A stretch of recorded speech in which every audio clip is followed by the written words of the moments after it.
오늘 이 시간에 진리의 허리띠와 의의 호심경, 진리의 허리띠와 의의 호심경, 이 제목의 말씀을 가지고 함께 하나님의 은혜를 나누겠습니다. 저는 확실히 믿기는 우리 온 교회가 하나님 앞에서 승리하는 교회로 세워주시고, 또 이 시간 예배드리는 우리 모든 청년들과 또 우리 사랑하는 성도님들을 올 한 해뿐만이 아니라 평생의 삶에 승리하는 하나님의 사람들로 세워주실 줄로 믿습니다. 그러기 위해서 우리가 하나님의 전신갑주를 입어야 합니다.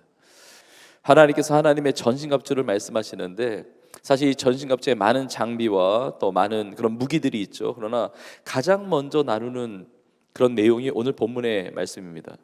진리로 너희 허리띠를 띠고 의의 호심경을 붙이라 이야기합니다. 그래서 먼저 진리의 허리띠와 의의 호심경이 무엇을 말하는가, 이걸 나누는데, 여러분 여러 가지로 우리가 표현하고 또 여러 가지 각도로 나눌 수 있겠지만, 분명한 사실은 진리의 허리띠와 의의 호심경 모두가 다 하나님의 말씀을 가리키고 있다는 것입니다. 하나님의 말씀. 여러분 사실 하나님의 전신갑주는 다 연결되어 있어요. 다 연결되어 있는데, 특별히 진리의 허리띠와 의의 호심경, 우리 각각 나눌 수도 있지만 이것이 한 구절 안에 있어요. 하나님의 말씀을 드러내고, 물론 믿음의 방패, 그 다음에 구원의 투구, 그 다음에 성령의 검, 곧 하나님의 말씀을 가지라 그러죠. 그러니까 하나님의 말씀과 연관되지 않은 하나님의 전신갑주는 없는 거예요. 그러나 오늘 하나님의 전신갑주의 이 문을 열면서 진리의 허리띠 그리고 의의 호심경으로 무장하라고, 하나님의 말씀으로 무장하라고 말씀하고 있는 것입니다. 자, 먼저 진리가 무엇입니까? 진리라고 하는 이 단어, 헬라어 단어로 알레테이아라고 하는 이 단어인데, 여러분 우리가 분명히 알게 되는 것은 예수님이 진리가 됐어요. 요한복음 14장 6절에 보니까 예수께서 이르시되 내가 곧 길이요 진리요 생명이니 나로 말미암지 않고는 아버지께로 올 자가 없느니라. 이 진리가 알레테이아예요. 여러분 예수님은 진리이신 줄로 믿습니다. 예수님은 거짓이 아니세요. 진리이세요. 진리. 자, 그런데 예수님이 진리라고 하는 것은 예수님의 말씀이 다 진리라는 것입니다. 우리가 예수님을 믿는다는 것은 예수님의 말씀을 믿는 겁니다. 자녀가 나 엄마 믿어요, 아빠 믿어요. 엄마 아빠 믿는 거, 엄마 아빠 말씀을 믿는 것이죠. 우리가 하나님을 믿는다는 것은 하나님의 말씀을 믿는 것입니다. 하나님의 말씀은 성경을 믿지 않는데 하나님을 믿는다고 말할 수 없어요. 하나님의 말씀을 믿지 않으면서 내가 주님을, 예수님을 믿는다고 말할 수 없다는 것입니다. 진리 허리띠, 예수님으로 무장해야 되고, 그런데 특별히 그 예수님은 하나님의 말씀이 육신이 돼서 오신 분이에요. 그러니까 하나님의 말씀, 바로 예수 그리스도, 이것이 진리가 되는 것입니다. 요한복음 1장 14절에 보면 이렇게 나와 있습니다. 말씀이 육신이 되어, 말씀이 육신이 됐다는 것입니다. 하나님의 말씀이 육신이 되어 우리 가운데 거하심에 우리가 그의 영광을 보니, 아버지의 독생자의 영광이, 아버지의 독생자가 누굽니까? 예수님이에요. 말씀이 육신이 돼서 오신 분이 예수님이세요. 아버지의 독생자의 영광이요 은혜와 진리가 충만하더라. 이 진리가 알레테이아예요. 같은 단어입니다. 여러분 진리의 허리띠, 그러면 여러분 아마 허리띠 아마 대부분 이렇게 다 이렇게 차고 있을 겁니다. 그런데 이 허리띠, 우리가 이렇게 메고 있는 이 허리띠와 또 차원이 다릅니다. 군사가 메고 있었던, 그리고 그 당시에 로마 군인이 메고 있던 그 허리띠라고 하는 것은 우리가 매는 허리띠와 차원이 달라요. 이 폭도 훨씬 넓고, 그리고 허리 자체를 받쳐주는 허리띠예요. 그러니까 허리가 받쳐지지 않으면 이게 힘을 낼 수가 없잖아요. 그러니까 하나님의 말씀으로 무장하지 않으면 우리의 삶에 힘 있는 신앙생활은 불가능하다는 것이죠. 하나님의 말씀이 진리예요. 저는 우리 모두가 하나님의 말씀의 진리의 허리띠로 힘을 얻고 승리하는 삶이 되기를 간절히 축복합니다. 근데 의의 호심경도 마찬가지예요. 호심경이라고 하는 것은 호심경, 우리의 심장을 보호하는 장비입니다. 우리의 가슴, 우리의 심장을 보호하는 장비인데, 의의 호심경, 의가 무엇입니까? 이 의라고 하는 것은 헬라어 단어로 디카이오수네라고 하는 이 단어인데, 이 헬라어 단어가 히브리어로는 제다카라는 단어입니다. 이거는 하나님과의 관계에서 오는 의예요. 그러니까 세상에서 의롭다, 나 착하다, 나 선하다, 아무리 그렇게 이야기한들 하나님 보실 때 불의할 수 있습니다. 하나님 보실 때 의가 아니라 죄일 수가 있는 거예요. 그 기준은 뭐냐? 하나님과의 관계인데, 하나님이 말씀하시는 의의 기준은 하나님의 말씀입니다. 우리가 아무리 하나님의 말씀을 떠나 있다고 한다면 아무리 의라고 말하는 것도 우리의 의는 다 더러운 옷과 같다는 것이죠. 의의 호심경을 붙이라는 것은 하나님의 말씀으로 무장하는 것입니다. 여러분, 우리가 어떻게 깨끗하게 살죠? 어떻게 성결하게 살죠? 죄된 인생이 아니라 어떻게 의롭게 살죠? 하나님의 말씀으로 가능한 것입니다. 대표적인 구절 중에 시편 119편 9절에 있는 말씀이 있습니다. 특별히 청년들은 잘 들으십시오. 청년이 무엇으로 그의 행실을 깨끗하게 하리이까? 주의 말씀만 지킬 따름이니이다. 내가 깨끗하게 산다고 다짐한들 그렇게 살아갈 수 없다는 거예요. 마음은 원인데 능력이 없기 때문에 그렇게 못 살아갑니다. 성결하게, 거룩하게, 의롭게 못 산다는 거예요. 어떻게 사느냐? 주님의 말씀을 붙들면, 주님의 말씀을 따라 지키는 삶, 주님의 말씀에 순종하는 삶, 그 말씀이 내 삶에 역사되어서 내 삶이 깨끗하게, 성결하게, 정결하게, 그리고 의로운 삶을 살아가게 한다는 것입니다. 저는 하나님의 말씀을 통해서 우리 모두가 거룩한 성도다운 의로운 삶을 살아가는, 하나님 보실 때 의롭다 칭할 만한 그런 사람들 다 될 수 있기를 주의 이름으로 축복합니다. 자, 그런데 이 하나님의 말씀의 은혜를 받는 것도 차원이 있다는 사실을 아세요? 하나님의 말씀의 은혜가 더 깊어져야 돼요. 그리고 하나님의 말씀의 은혜로 우린 더 성장해야 됩니다. 성장해야 돼요. 히브리서 5장 12절 13절에 보니까 이런 말씀이 있어요. 때가 오래되었으므로 너희가 마땅히 선생이 되었을 터인데, 너희가 다시 하나님의 말씀의 초보에 대하여 누구에게서 가르침을 받아야 할 처지이니 단단한 음식은 못 먹고 젖이나 먹어야 할 자가 되었도다. 이는 젖을 먹는 자마다 어린아이니 의의 말씀을 경험하지 못한 자요. 자, 말씀이 의의 말씀이에요. 의의 말씀을 경험하지 못했다는 거예요. 단단한 음식을 먹지 못하는 하나님 말씀의 초보에 머물러 있다는 거죠. 젖 먹는, 내가 삼킬 수 있는 그런 부드러운 것만 먹으니까 의의 말씀을 경험하지 못해서, 의의 말씀을 경험하지 못하니까 어떻게 된다는 거예요? 죄된 길을 간다는 것입니다. 은혜 안 받은 건 아닌데 내가 좋아하는 말씀만 섭취하니까, 단단한 음식을 못 먹으니까, 때가 오래되었는데도 불구하고 어릴 때부터 신앙생활하고 모태신앙으로 신앙생활하고 교회 다닌 지 오래되었고 봉사하고 헌신하고 내가 직분을 가지고 어떤 리더의 사명을 감당한다 할지라도 때가 오래되었는데도 너무 안타까움으로 말씀하시는 거예요. 단단한 음식을 못 먹고, 이게 젖만 먹는 이 어린아이 같은 신앙에 머물러 있는데 이거 어떻게 하면 좋느냐고. 그냥 주님이 주시는 위로의 말씀, 사랑의 말씀, 뭐 너 잘한다, 뭐 우쭈쭈 하면서 달래주고 얼러주고 이런 것만 받아들이는 거예요. 물론 하나님은 위로하세요. 하나님은 격려하세요. 하나님 우리를 사랑하시죠. 그런 말씀을 주시죠. 당연히 그런 말씀을 주세요. 그런데 하나님의 말씀은 그것만이 아닙니다. 디모데후서 3장 16절에 보면 모든 성경은 하나님의 감동으로 된 것으로 교훈과 책망과 바르게 함과 의로 교육하기에 유익하니. 그런데 의로 교육을 안 받는 거예요. 책망을 안 받는 것입니다. 교정이 안 되는 거예요. 바르게 되지 않는 것입니다. 교훈을 받지 않는 것입니다. 단단한 음식 내가 싫으면 다 뱉는 거예요. 그러니까 초보의 신앙에 머물러져 있는 것이죠. 여러분, 의의 말씀을 경험하는 이 단단한 음식도 먹고 하나님의 말씀에 순종할 수 있는 우리 모두가 되기를 주의 이름으로 축복합니다. 이는 하나님의 사람으로 온전하게 하며 모든 선한 일을 행할 능력을 갖추게 하려 함이라 말씀하셨어요. 저는 올 한 해 우리가 말씀으로 훈련받고 말씀으로 양육되고 말씀의 꼴을 먹고 하나님 말씀의 초보의 신앙을 넘어서서 더 깊은 말씀의 은혜, 그리고 말씀의 능력으로 더 성장하는 하나님의 사람으로 온전케 되고 이 하나님 주신 놀라운 능력 가운데 승리하는 우리 모두가 되기를 간절히 소망합니다. 자, 하나님의 말씀, 진리의 어리띠, 의의 호심경인데 왜 이게 중요하냐? 왜 하나님의 말씀이 아니면 승리할 수 없느냐? 왜 하나님의 말씀이 아니면 강건해질 수 없느냐? 이유가 있습니다. 왜냐하면 하나님의 말씀에 능력이 있기 때문에 그렇습니다. 하나님의 말씀에 능력이 있는데 그럼 어떤 능력입니까? 먼저는 시험을 이기는 능력이에요.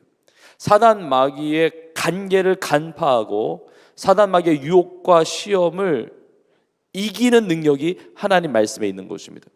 제가 하나님의 전신갑주 전체적으로 나눌 때 이 부분을 나눈 적이 있는데, 이 하나님의 전신갑주의 이 요소 있잖아요. 이 무슨 부분이 사실은 사단 마귀의 공격 포인트란 말이에요. 그래서 그거를 대비하고 그걸 맞서서 이겨야 되는 거거든요. 공격 포인트. 왜 하나님의 말씀만이 영적인 씨름에서 승리하게 되고 어떻게 이것이 가능하냐? 여러분, 사단 마귀의 존재를 정확하게 알아야 됩니다. 사단 마귀는 어떤 존재인가? 사단 마귀, 그 졸개인 귀신들의 존재, 세상에서 아무리 미워하든 세상에 이런 얘기 저런 얘기 하든 우리는 진리의 하나님의 말씀을 통해서 사단 마귀의 존재가 어떤 존재인지를 분명하게 깨달아야 되는데, 성경에 보면 사단 마귀가 어떤 존재인지를 여러 구절을 통해서 우리가 알 수가 있는데, 대표적인 구절이 바로 요한복음 8장 44절에 있는 말씀입니다. 너희는 너희 아비 마귀에게서 났으니, 그러니까 예수님 믿기 전에 사단 마귀를 따랐던 존재라는 것입니다. 너희는 너희 아비 마귀에게서 났으니 너희 아비의 욕심대로 너희도 행하고자 하느니라. 자, 그 다음에 잘 보십시오. 그는 처음부터 살인한 자요. 사단 마귀는 처음부터 살인한 자예요. 사단 마귀의 목표는 뭐냐면 죽이고 멸망시키려는 것뿐이라는 사실을 우리는 알아야 됩니다. 그는 처음부터 살인한 자요. 그 다음에 보십시오. 진리가 그 속에 없으므로, 진리에 서지 못하고 거짓을 말할 때마다 제 것으로 말하나니 이는 그가 거짓말쟁이요 거짓의 아비가 되었습니다. 사단 마귀의 전공은 뭐냐면 거짓말을 진짜처럼 한다는 얘기. 진짜 홀딱 다 속아 넘어간다는 거예요. 거짓말쟁이면서 거짓의 아비예요. 그래서 그 안에 진리가 없어요. 진리가 없어서 거짓을 제 것으로 말해요. 거짓이 참인 것처럼 말한단 말이에요. 거짓이 진리인 것처럼 말한단 말이에요. 근데 그 안에 진리가 없어요. 자, 사단 마귀가 이 거짓으로 간계를 부리면서 우리 가운데 유혹하고 시험하면서 달려드는데, 그러면 어떻게 이깁니까? 방법이 하나밖에 없어요. 진리로 이길 수밖에 없는 거예요. 진리이신 하나님의 말씀으로 이길 수밖에 없다는 거예요. 여러분, 예수 그리스도를 통해서 하나님의 말씀을 통해 진리가 아니면 사단 마귀의 간계를 파악할 수도 없고 그것을 우리가 능히 이길 수도 없다는 것이죠. 하나님의 말씀이 능력이에요. 여러분, 우리의 인류의 조상인 아담과 하와가 어떻게 죄를 범했고 그 아름답고 그 영광스럽고 그 복된 에덴 동산에서 쫓겨납니까? 이유가 분명해요. 하나님의 말씀을 붙들지 않았기 때문에 그렇습니다. 하나님의 말씀을 단단하게 붙들고 있지 않았기 때문에 죄를 범한 것이고 다 쫓겨나게 된 것이죠. 사단 마귀가 얼마나 교묘한지, 뱀의 형상으로 이제 아담과 하와를 유혹하는 것입니다. 이제 하와에게 와서 유혹을 하는 거죠. 사단 마귀가 늘 건드려요. 이게 떠봐요. 야, 하나님이 이 동산 나무에 있는 모든 나무의 실과들 먹지 말라고 하셨냐? 이게 떠본단 말이에요. 근데 이게 말씀이 애매한 거예요. 말씀이 희미한 거예요. 아니, 모든 나무는 아니고 동산 중앙에 있는 선악을 알게 하는 그 나무 실과는 먹지도 말고 만지지도 말라고 하셨는데 먹으면 죽을까 하노라 그래요. 틈이 생겨버렸어요. 하나님은 그렇게 말씀하지 않으셨습니다. 하나님은 동산 중앙에 있는 선악을 알게 하는 나무의 실과를 먹지 말라고 하셨지 만지도 말라고는 말씀 안 하셨거든요. 거기에 말씀을 막 덧붙이고, 그러니까 덧붙이고 빼고 이거 사산에 다 넘어가는 것입니다. 괜히 서운한 거예요, 하나님께. 그리고 먹으면 정령 죽으리라 그러셨는데 죽을까 하노라 그런 거예요. 하나님의 말씀이 없는 건 아닌데 하나님의 말씀을 제대로 붙들지 않는 것입니다. 하나님의 말씀이 희미해지는 것입니다. 물 타는 거예요. 이건가 저건가 헷갈리는 거예요. 그때 사단 마귀가 그 틈을 비집고 들어가는 거예요. 아니야, 절대 안 죽어. 왜 죽냐? 그거 먹는다고 안 죽어. 아니야, 하나님께서 그 선악을 알게 하는 나무 실과를 먹으면 정령 죽으리라, 반드시 죽으리라 하나님이 말씀하셨는데 사단 마귀가 자기가 뭐라고 절대 안 죽어 이야기합니까? 자기 말이 진리인 것처럼 말한단 말이에요. 근데 거기에 넘어가는 거예요. 절대 안 죽어, 이것이 진리인 줄 알고 하나님의 말씀에 불순종하면서 그 나무 실과를 먹는 것입니다. 죄 가운데 빠진 것이죠. 아담이 숨었습니다. 하나님이 찾아오세요. 아담아, 내가 어디 있느냐? 아담이 대답합니다. 내가 벗었으므로 두려워하여 숨었나이다. 두려워하여 숨었나이다. 그 마음의 두려움이 찾아온 것입니다. 이 가슴이 다 무장해제돼가지고 다 타격을 다 받은 거예요. 아니, 하나님의 말씀에 두려워 떨어야 되는데, 하나님을 두려워해야 되는데, 하나님의 말씀을 두려워하고 세상의 것들, 죄를 두려워하지 말아야 되는데, 하나님의 말씀을 두려워하는 것이 아니라 하나님의 말씀에 불순종하고 죄에 떨어져서 죄로 말미암아 두려움을 느끼면 어떻게 해요? 죄 때문에 두려워하면 어떻게 합니까? 내가 벗었으므로 두려워하여 숨었나이다. 진리의 허리띠를 제대로 붙들어 매지 않고 의의 호심령을 제대로 붙이지 않고 그냥 가슴이 다 뚫려버린 거예요. 다 타격받는 겁니다. 내 안에 있는 평강, 내 안에 있는 자유함, 내 안에 기쁨, 소망 다 깨져버린 거예요. 죄의 유혹에 말미암아 하나님의 말씀이 제대로 있지 못하니까, 하나님의 말씀으로 제대로 서 있지 못하니까, 붙들지 못하니까 다 들어오는 거예요. 그냥 다 침투가 되는 것입니다. 두려워서 숨었다는 거예요. 이런 하나님의 말씀을 제대로 배워야 됩니다. 하나님의 말씀을 제대로 깨달아야 돼요. 그래야 우리가 영적인 씨름 가운데, 영적인 싸움 가운데 승리하게 되는 줄로 믿습니다. 하나님의 말씀은 능력이 있어요. 그래서 히브리서 4장 12절에 말씀하고 있습니다. 하나님의 말씀은 살아있고 활력이 있어 좌우의 날선 어떤 검보다도 예리하여 혼과 영과 및 관절과 골수를 찔러 쪼개기까지 하며 또 마음의 생각과 뜻을 판단하라니. 여러분, 하나님의 말씀에 치유 역사가 나타나는 줄로 믿습니다. 이 말씀의 능력을 체험하는 우리 모두가 되기를 주의 이름으로 축복합니다. 자, 그렇다면 어떻게 할 것인가? 이런 하나님의 말씀에 이 엄청난 많은 능력과 역사가 나타나는데, 그럼 어떻게 하나님의 말씀으로 나는 살아가야 되는가? 여러분, 그야말로 붙들어 매야 돼요. 진리의 허리띠, 의의 호심경, 그러니까 붙들어 매야 되고 붙여놔야 돼요. 그러니까 붙어 있어야 돼요. 하나님의 말씀과 떨어져 있어서는 안 된다는 것이죠.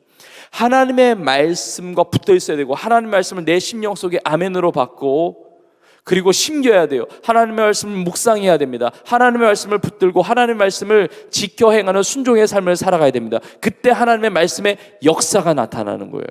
하나님의 말씀이 있음에도 불구하고 하나님의 말씀과 내가 떨어져 있으면, 그야말로 붙들어 매지 않고 느슨하게 있으면 하나님의 말씀의 역사를 내가 체험할 수가 없어요. 승리할 수가 없는 것입니다. 마태복음 13장과 누가복음 8장에 보면 예수님께서 씨 뿌리는 비유를 하세요. 농부가 씨를 뿌리는데 어떤 씨는 길가에 떨어집니다. 근데 어떤 씨는 돌밭에 떨어지고, 어떤 씨는 가시떨기에 떨어지고, 근데 어떤 씨는 좋은 땅에 떨어지는 거예요. 예수님께서 이 비유를 설명하시는데, 이 씨는 곧 하나님의 말씀이라고 이야기합니다. 하나님의 말씀은 동일해요. 근데 하나님의 말씀을 받는 밭 땅에 따라서 그 역사가 달라지는 거예요. 우리의 마음밭이 길가 밭에 떨어진 씨는 새가 채가는 거예요. 새가 먹어버리는 것입니다. 예수님이 이렇게 설명을 하세요. 길가밭에 떨어진 그 씨는, 길과 같은 마음은 마귀가 와서 마음에 있는 그 말씀을 채간다는 거예요. 돌밭과 같은 마음은 돌밭이니까 뿌리를 깊게 못 내리잖아요. 그러니까 시련이 오면 다 넘어진다는 거예요. 말씀을 받긴 받았는데. 가시떨기와 같은 마음은 가시떨기의 기운이 막히는데 세상의 유혹과 재물의 욕심과 그리고 향락의 기운이 막혀가지고 결실을 하지 못하는 거예요. 자, 그런데 하나님의 말씀이 내 삶에 들려질 때 그 말씀을 내가 아멘으로 받고 내 심령 깊은 곳에 붙들어 매고 이 말씀을 묵상하고 그 말씀대로 지켜 행하고 순종하는 삶을 살게 될 때, 그런 좋은 땅과 같은 밭에 심겨져 있는 하나님의 말씀은 30배, 60배, 100배의 결실을 맺게 되는 줄로 믿습니다. 자, 그래서 여러분, 올 한 해 동안에 말씀을 붙들고 사십시오. 말씀을. 그래서 먼저 여러분, 가정 안에서 말씀을 나누세요. 가정 안에서 말씀을 읽고, 또 말씀을 듣고, 말씀을 쓰고, 말씀을 암송하기도 하고, 여러분, 말씀을 가까이 하세요. 여러분, 초대교회는 다 가정교회였거든요. 이런 부모님이 계시다 할지라도 청년들부터 먼저 가정 안에 말씀을 나눌 수 있어요. 그리고 예배를 먼저 세워갈 수가 있습니다.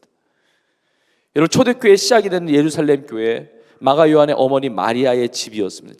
거기서 사도들이 가르쳤어요. 하나님의 말씀을 가르쳤습니다. 그게 마가의 다락방이죠. 나중에 그 마가 요한이 사도 바울과 바나바와 함께 1차 선교행을 수행원으로 따라가게 됩니다. 근데 마가 요한이 어머니의 신앙같이 그렇게 성숙된 신앙은 아니었습니다. 중간에 선교행하다가 돌아가잖아요. 중도 하차합니다. 이 일 때문에 바울과 바나바가 대판 싸우잖아요. 바울이 이런 사람을 어떻게 또 선교행을 데려가느냐, 바나바는 그래도 품자, 이것 때문에 싸웠던 이야기가 사도행전에 기록되어 있죠. 근데 나중에 마가 요한의 신앙이 성장합니다. 성장하고 나서 마태복음, 마가복음, 누가복음, 요한복음은 사복음서에 마가복음을 기록하는 저자가 됩니다. 여러분, 가정 안에서 부모의 역할도 굉장히 중요합니다. 말씀을 가르치고 말씀을 나누고 말씀을 가까이 하고 말씀을 붙드는 가정 가운데 그 다음 세대에 이어서 계속해서 말씀의 아름다운 열매들이 맺어지게 될 줄로 믿습니다. 그리고 여러분, 교회 안에서 말씀을 붙드세요. 말씀을 가르치고 말씀을 나눌 때 여러분의 삶에 하나님의 말씀의 역사를 체험하게 될 것입니다. 그리고 아직 제자훈련 받지 않은 성도님들은 훈련을 받으세요. 우리가 등록을 많이 하시는데, 오늘도 등록을 많이 하시는데, 여러분, 오래전에 등록해서 새가족반 못 받으신 분들도 오랫동안 교회 다녔음에도 불구하고 괜찮아요. 이제라도 받으셔도 돼요. 예전에 신앙생활 했었는데, 예전에 훈련 같은 거 다 받았었는데 그럼에도 괜찮아요. 하나님의 말씀은 살아있기 때문에 늘 새롭습니다. 우리 신앙의 기초에 뿌리를 잘 내리는 기회라고 여기세요. 그리고 우리 교회와 교회 비전과 사명을 또 알아가는 시간을 가질 수가 있거든요. 공동체에 수속돼서 훈련을 받으세요. 여러분, 정말 시간이 짧습니다. 내일을 알지 못합니다. 세월을 아끼세요. 기회가 있을 때 잡으세요. 말씀으로, 말씀 붙들고 기도도 하고 말씀으로 예배도 드리고 또 말씀으로 훈련받고 양육되고 이 말씀으로 무장해서 승리하는 우리 모두가 될 수 있기를 주의 이름으로 축복합니다. 오늘 말씀을 마무리하면서 마지막 구절인데, 우리가 새해를 열면서 서로 새해 복 많이 받으세요, 하나님의 축복 많이 받으세요 이렇게 인사를 하고 나누었죠. 근데 여러분, 진짜 복 있는 사람이 어떤 사람인지 아세요?